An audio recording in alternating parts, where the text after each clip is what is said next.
an emergency call to all the public in Manipur. Howzik Imphal Turen mafam ahum da kaire. Kairang ki saruk ma kaire, Mahabali ki saruk ma kaire. Kwai ki chaw na kaire ba saruk se Kangla ki Nokpok Thong. Akhoi Chekon ki saruk sini masi kaire ko dagi howzik chaw no 300 meter ki mathak da kaire ba tare. 300 meter ki mathak da Turen si kaire ka lakuni. Chap chap kaifam jaga dum ta ni koina howzik actually ba si ba tare. Mafam sida atuk ki matik mi masing si wali aduga koi thongna phara ba chini naw sing kaphok ngamba chini naw mayam mafam sida ki thogla kanda ahal laman mayam yauna naha sing yauna thogla kanda masida tawna bal thingna ba yam kanna honari ai ba sarukshi na thomdalak pa taragadi mafam sida leiba yum amade lemau do mande aduga masida thabuk suri ba volunteer se adu mate yamde lenga ki magedi ki thari ba misu yamde aduna yarmi makhai ekhogi mayam emergency call ne mayam masi ki video se share tobiyo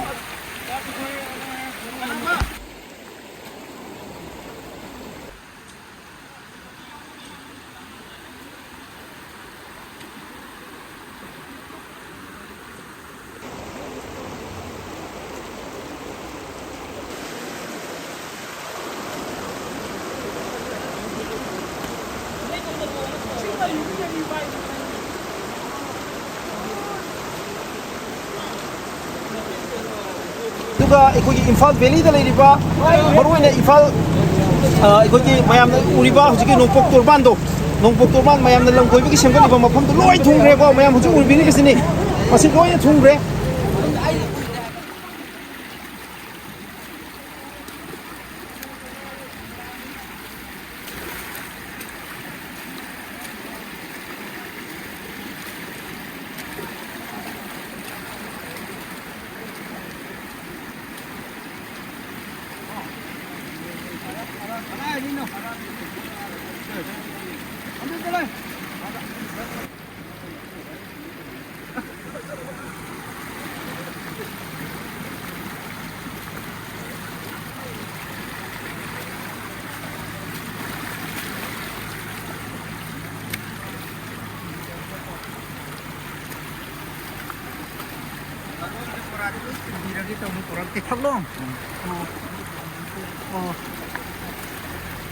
Pamisi renkot yaudragadi akhoi karamai thabak sugani renkot pamebako renkot pameba sidi ni ayuk pung tere sugale aying basida dakang hinni ke sa ising chab nate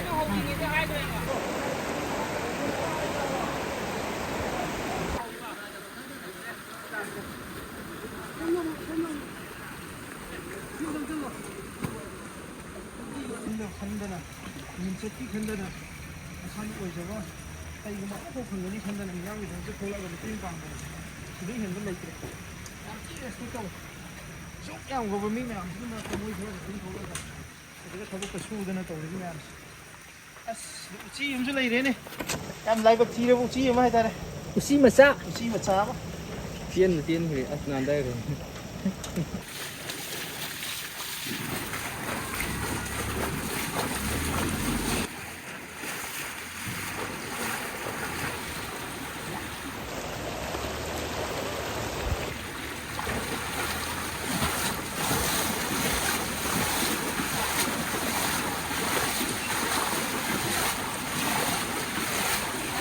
Con message.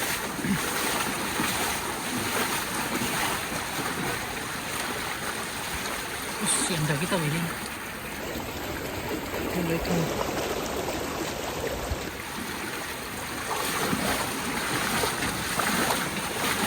Sekarang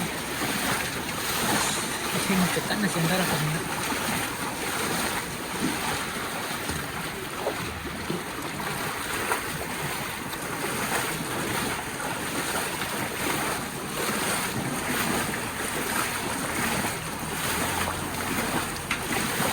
Masak, mesti masak. Lai rai si khai ba.